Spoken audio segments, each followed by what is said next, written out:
welcome back to the GIS programming course. In the last video we saw what we can, in a sense, think of as nouns, are variables.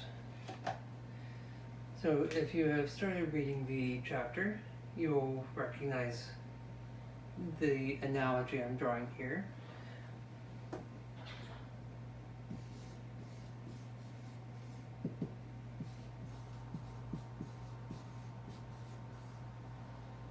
In many ways, writing in Python or any other programming language is kind of similar to writing in English or German or French or any other regular human language. We have a different part to speech. Variables function in many ways as our nouns. They are things, they contain values. Our verbs, the other important, or probably the other really truly important part of programming, as with any language, the verbs become, in many ways, our operators.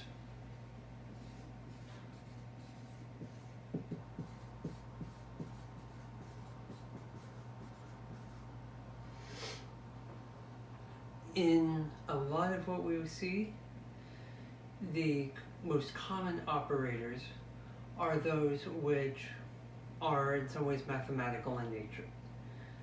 Equals, plus, minus, multiply, divide.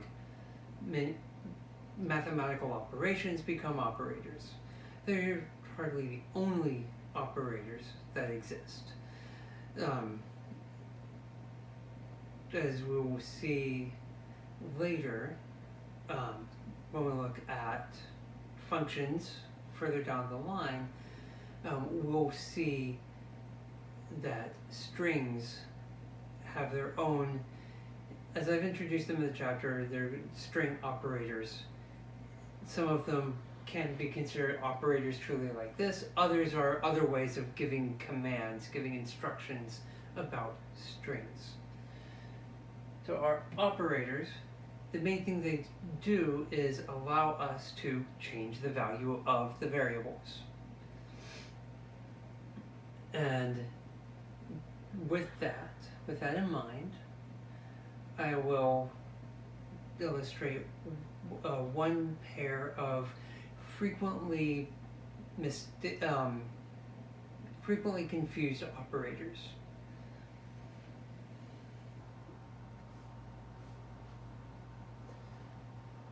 If you want to set the value of something, x equals 5, that takes the value here and puts it in x, in the variable on the left. And so what this does is we have a box labeled x containing 5.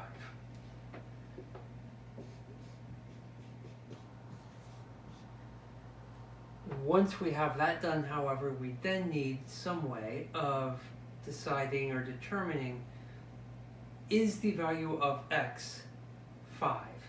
Is the contents of this box a 5? For Python, this varies by programming language. For Python, this uses 2 equal signs.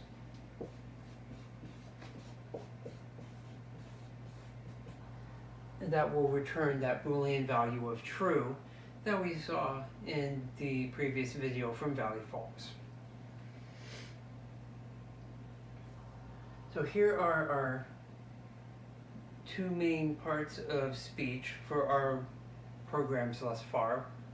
They'll get much more complicated in the future weeks and coming months.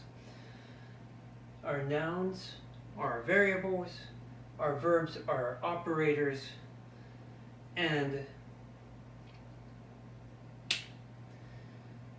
I will do one last thing here to illustrate and introduce the idea of parsing that is in the introductory comments of the chapter.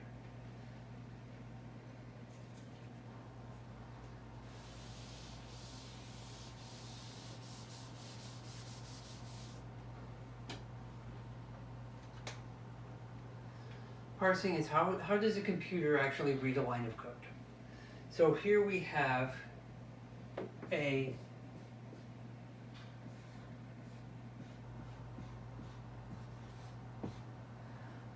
line of code, perfectly valid, might look a bit weird to you. What the computer does is it goes and it tries to take this string of characters and put some patterns into it.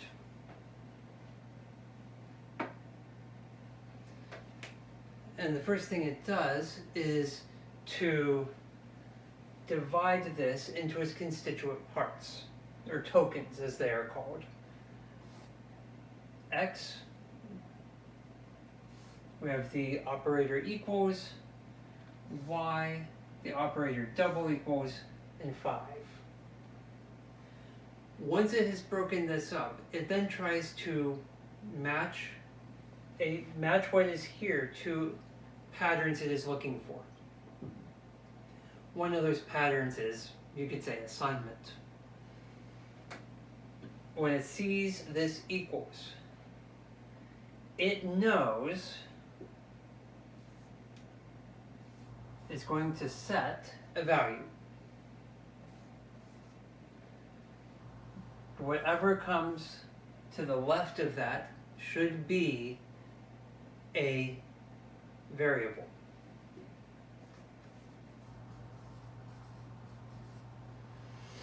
And everything to the right is what is going to go into the box for that variable. It comes over here and it now says I need to be able to evaluate this thing. Y double equals 5. Operators tend to have something to the left and to the right. So I'm saying, okay, what is here? What is here?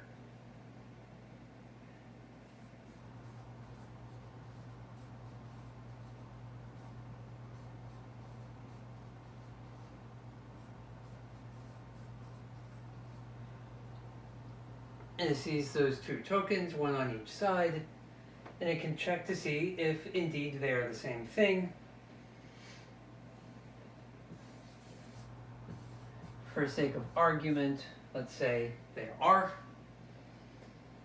And then the outcome of this, it will say for here, yep, they are the same. It's true. So then X as the variable gets set to the value true.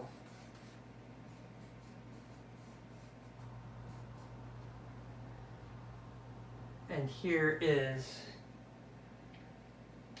the computer breaking this down into its constituent parts, in this case, 2 variables, 2 operators, and a number, and then matches patterns to identify the appropriate syntax for how to read and interpret this line of code. If no such pattern exists, then we get a syntax error, or if it cannot fit this into any patterns it knows, it is a syntax error. We will see more on errors in approximately a month. So that is variables, operators, and parsing a line of code. The main lessons here: operators are the verbs that work with our variables as the nouns, and recognizing how the computer goes about trying to read a line of code.